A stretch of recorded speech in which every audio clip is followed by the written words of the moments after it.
Hello everyone, good morning. मैं देवव्रत और आज बेटा हम आपको बीएससी फर्स्ट ईयर केमिस्ट्री का अपना 110वां लेक्चर पढ़ाने जा रहे हैं। आज का बच्चा हमारा टॉपिक होगा वायर्स स्ट्रेंथ थ्योरी। टॉपिक है हमारा बेटा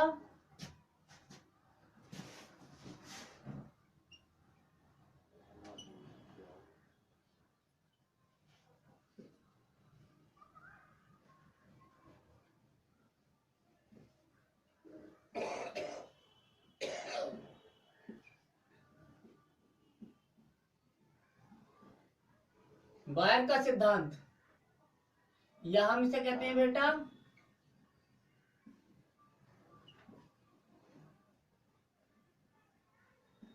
wires strength theory.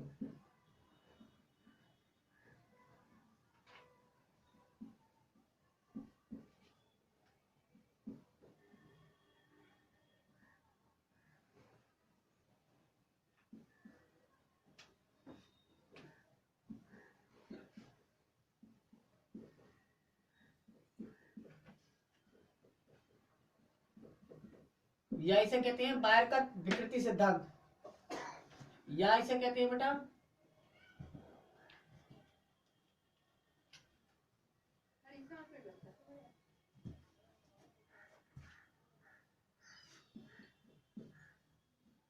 Ring strain theory.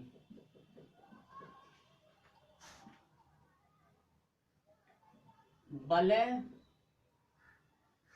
बलय तनाव या विकृति, बलय तनाव या विकृति सिद्धांत।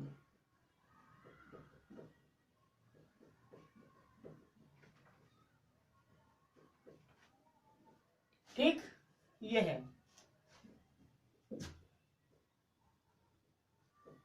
ये आज का आपका टॉपिक। वायर का तनाव सिद्धांत, बेयर्स स्ट्रेंथ थ्योरी या बेयर रिंग स्ट्रेंथ थ्योरी। ठीक है,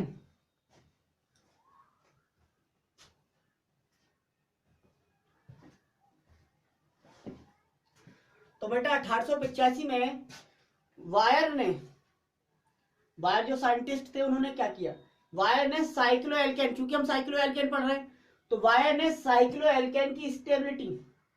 अब जब बताइए आप, स्टेबिलिटी अगर शब्द लिख दिया इसका मतलब अनस्टेबिलिटी, जहां हम स्टेबिलिटी ज्ञात है इसका मतलब हमें वहां अनस्टेबिलिटी भी ज्ञात होगी। और अगर हमें स्टेबिलिटी और अनस्टेबिलिटी दोनों पता है तो हम रिएक्टिविटी में भी कंपेयर कर सकते हैं। तो तीन में से कोई सा एक शब्द यूज कर सकते हैं यहाँ पर। 1885 में वेयर ने साइक्लोएल्केन की स्टेबिलिटी या अनस्टेबिलिटी या रिएक्टिविटी को समझाने के लिए एक थ्योरी प्रपोज की, एक सिद्धांत प्रतिपादित किया या प्रस्तावित किया, जिसे बायर्स थ्योरी कहा गया, जिसे बायर का सिद्धांत कहते हैं। बायर का सिद्धांत बायर्स थ्योरी कहा गया। अब ये थ्योरी चूंकि यह थ्योरी साइक्लोएल्केन की रिंग स्ट्रेन पर आधारित थी, इसलिए इस थ्योरी को बेयर्स स्ट्रेन थ्योरी भी कहते हैं। ठीक, ये था, नोट कर लीजिए बेटा। आगे चलते हैं।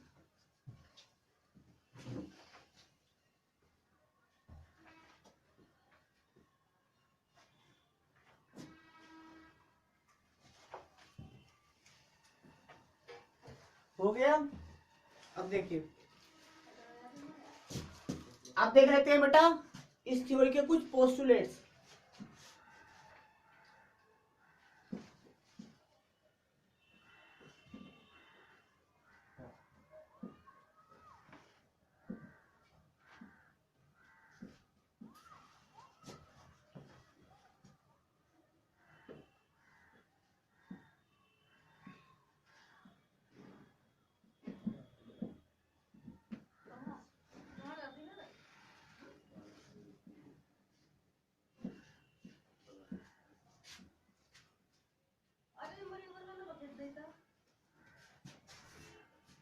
लिखेंगे पोस्टुलेट्स।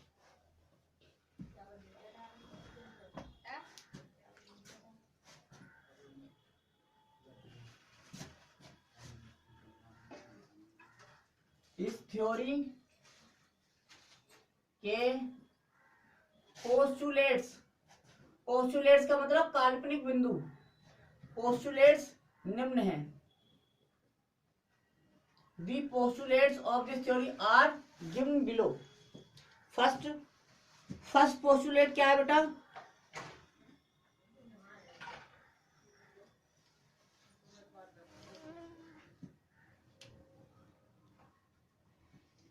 लिखा है पहले पोस्टुलेट में, वे कार्बन एटम्स, लिखेंगे साइक्लो एल्केन में, साइक्लो एल्केन्स में कार्बन एटम्स साइक्लो एल्केन्स में बेटा कार्बन एटम्स जो रिंग बनाते हैं, जो चक्र बनाते हैं, जो बले बनाते हैं, उन कार्बन एटम की बात चल रही है। ठीक, वो क्या करते हैं बेटा?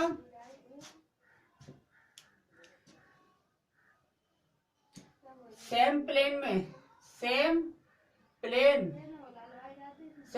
में लाई करते हैं। लाई मतलब रहते हैं, चलो लाई करते हैं या रहते हैं। ठीक है,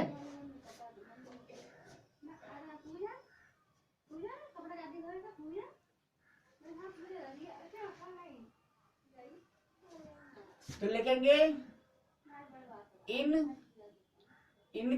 कार्बनों के बीच की बात चलिए, इनके बीच का बॉन्ड एंगल, इनके बीच का बंध कोण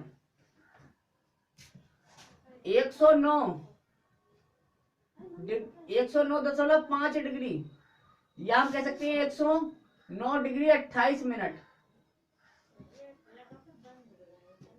होता है।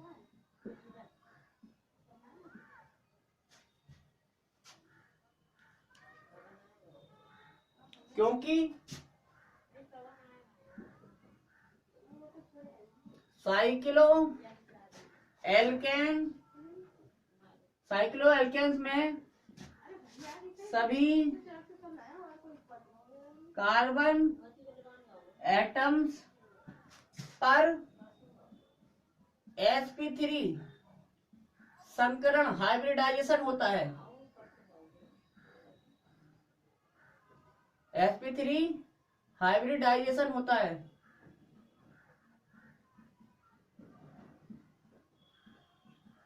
sp3 हाइब्रिडाइजेशन होता है। और आप जानते हैं sp3 हाइब्रिडाइजेशन के कारण शेप क्या, बॉन्ड एंगल होता है 109 डिग्री 28 मिनट, और शेप होती है टेट्राहेड्रल। ठीक है,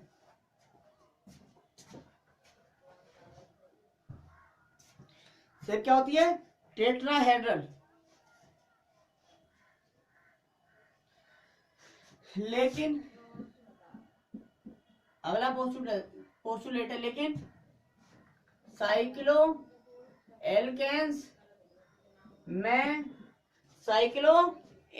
में बेटा, साइक्लो एल्केन्स में यह बॉन्ड एंगल क्या हो जाता है? डेविएट अर्थात विचलित। डेविएट मतलब विचलित होता है, विचलित हो जाता है, डेविएट हो जाता है। ठीक, विचलित हो जाता है।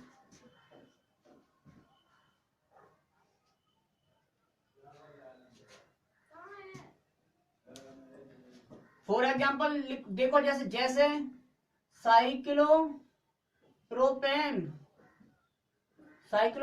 का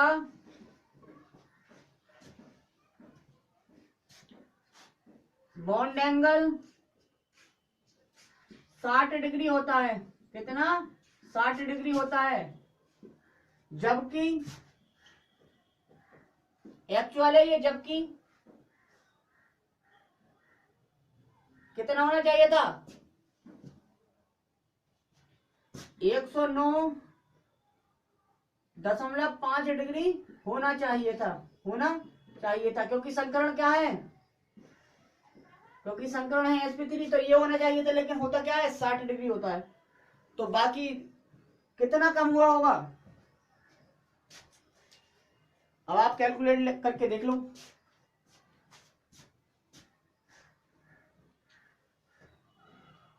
तो लिखेंगे बेटा,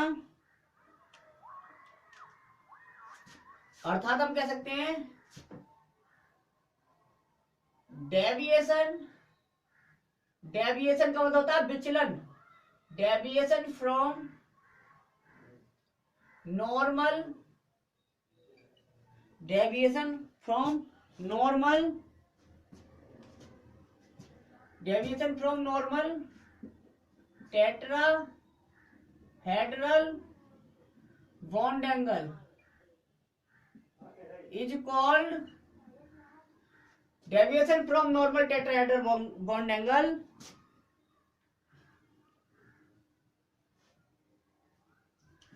is called distortion, distortion, distortion is called distortion, या और डिस्फॉर्मिटी, डिस्फॉर्मिटी क्या कहलाता है, या तो डिस्टोर्शन कहलाता है ये, या डिस्फॉर्मिटी इन बॉन्ड एंगल। हम कह सकते हैं सामान्य टेट्राहेड्रल बंधकोण से, बंधकोण में यह विचलन क्या कहलाता है, डिस्टोर्शन या डिस्फॉर्मिटी इन बॉन्ड एंगल कहलाता है। ठीक है, नोट कर लो। हो गया, तो आज बेटा बस इतना ही।